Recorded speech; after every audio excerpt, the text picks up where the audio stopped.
книга, како и гостувањето, е дел од програмата на Европска Унија, се вика Креативна Европа, која што последниве години овозможи бројни еминентни европски писатели да гостуваат во нашата земја. Романот е во превод на Драгана Етимова. Да испочитуваме.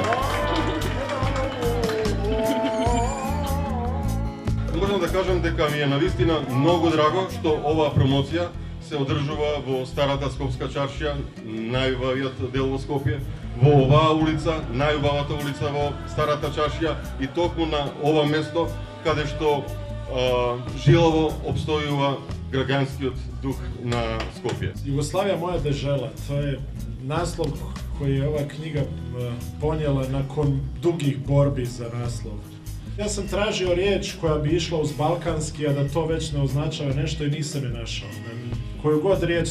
Uz koju god riječ stavite pridjev balkanski, to već označava nešto. Što znači da Balkan znači sve i ništa, pa sam to opustio i onda smo na jednom trenutku rekli, a šta je sa Jugoslavijom? A onda su svi malo ušutili, ja sam rekao, to je odličan znak. Toliko je priča rat nekako proizveo da su ove priče sa ruba, znači koje nisu, znači priče koje nisu, znači sa fronta ili iz okupiranih gradova, iz logora i tako dalje, nego sa ruba ostale po meni neispričane. I jednostavno ja sam imao potrebu da ispričam tu priču i da ispričam sve ono što sam ja doživljavao u tom ratu, jer taj rat ipak prilično promijenio moj život. Би можело да кажеме дека тоа е еден тип на билдингроман. Значи, не само што растете вие и учите многу работи во текот на романот, туку тоа го правите заедно со протагонистот, кој што зборува во прво лице еднина, значи е субјективен раскажувач и тоа многу придонесува всушност кон целокупната атмосфера на романот, бидејќи е многу посреден.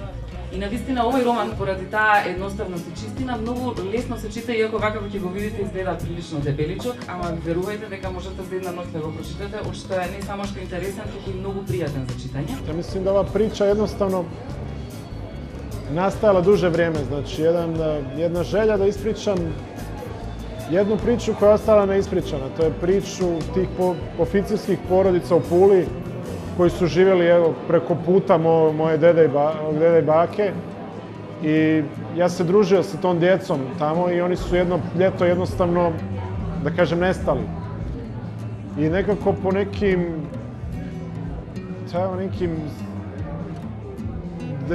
detaljima sam ja sad tu priču uspio godinama sastavljao, a nikad nisam u stvari sastavio nijednu od tih priča. I jednostavno sam poželio sebi na neki način da ispričam jednu od mogućih priča, znači jedne od tih priča, tih porodica. Овој роман е многу прониклив во начинот на кој што ги опишува тие личности кои што се обседнати со Југославија или кои што на некаков начин делувале во војната или пак се уште патат од тоа што се случувало. И бидејќи е во прво лице, раскажува нараторот, меѓутоа нараторот разговара со одредени личности кои што се обидуваат да му раскажат нешто за неговиот татко. И тука гледате различни политички ставови. И сега тие се објаснати буквално во диалошка форма. Значи имате директен говор и тука многу вешто гледате како Горан се претвара во некој друг лик и каков тип на дискурс користи. Уште еден голем морален проблем кој што му ја дава тежината на овој роман е секако што правиме со оние личности кои што ние ги сметаме за зверови, а тоа се нели војните злосторници кои што безмилосно убивале невини семејства, меѓутоа истовремено биле наши родители, биле наши браќа и синови. И тие имале истовремено имале интимен живот, имале емоционален живот и тие воопшто не личат на зверови. И тоа е тоа што всушност на сите нас ни представува проблем. Како ние можеме да очовечиме некој звер или да сватиме зошто тој го направил тоа. И моралниот проблем во овој роман е тоа всушност што на протагонистот, таткото на протагонистот е известен звер, меѓутоа ние самиот син не може да го гледа како таков, а и ние на известен степен ни е многу тешко тоа да го гледаме. Pa ima u svakom mom liku mnogo mene. Mislim da u Vladanu prilično ima tu nekih baš mojih osjećanja, razmišljanja, ali na svu sreću ja nemam takav život. Nemam oca vojnog zločinca, mada sad za ljude koji rade u banci danas bi možda neko i rekao da su neke vrste ratni zločinci i profiteri. Znači, moj život ipak je prilično drugačiji, ali taj lik ja namjerno čak punim nečim svojim. Ova knjiga влезе во мојата интимна географија, не само ради тоа што милјето ми е апсолутно познато во книгата. Јас сум дете на војнолице, јас сум роден во Словенија, јас сум живеен отприлике по тие места кои што се опишуваат во таа книга. И не само ради тоа. Значи, голема е книгата и е влезена во мојата интимна лектира затоа што користи големи, односно се бави со големи теми. Таа се бави со спомна Румена, со тема на семејството. Таа се бави со тема на злото.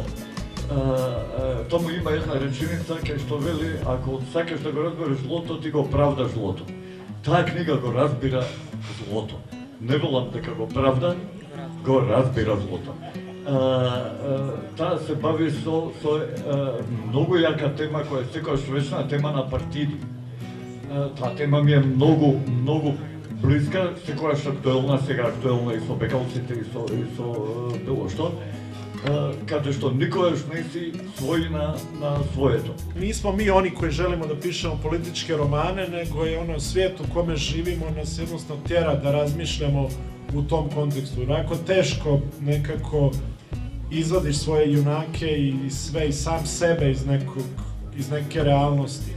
To je prosto nemoguće i ja bih volio da, recimo i ovaj moj zadnji roman, volio bi da pišemo o ljubavi, ali ne možeš, nema kod nas tih priča koje nisu umetnute u neki kontekst. Mislim, znači mi smo u stvari bez konteksta potpuno nerazumljivi. Дали можеме да зборуваме за една таква нова сцена која што се развива, која што е над етничка и над религиозна, а сепак не спојува сите заедно и покрај тоа што ние македонците и словенците зборуваме различни јазици? To je sve puno previše na nekom mikroplanu, nekom ovom privatnom našem planu, znači ljudi, pojedinaca koji pokušavaju suradnju, traže saradnike vani, a da smo svi mi nekako, mislim, posebno recimo Slovenija kada je ušla u Europu, ja sam to osjetim i danas, u stvari postala jako usamljena zemlja, u kulturnom smislu. A to je to, na neki način smo krenuli leđa svojoj bivšoj domovini, nekoj gdje je postojala ta uža domovina Slovenija, onda šira domovina. I to Milena Zupančić, čuvena slovenska glumica, ja uvijek nju citiram, to je tako jednostavno rečeno, ali tako tačno, kaže da ona ne žali za Jugoslavijom, nego za svojih 20 miliona gledalaca.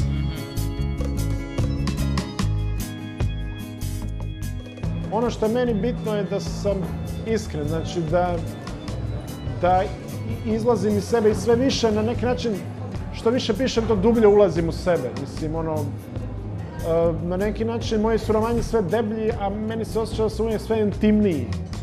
Da sve više nekako kopam po sebi, mislim, bez obzira što oni na prvi pogled sve djeluju sve više epski nekako, ali ja sam odrastao u svijetu koji je poznavao uvijek barem 3 istine za svaku stvar. Nekako to me napunilo nekom sumnjom, nekim čak otporom do te traganjem za tom jednom istinom. Znači,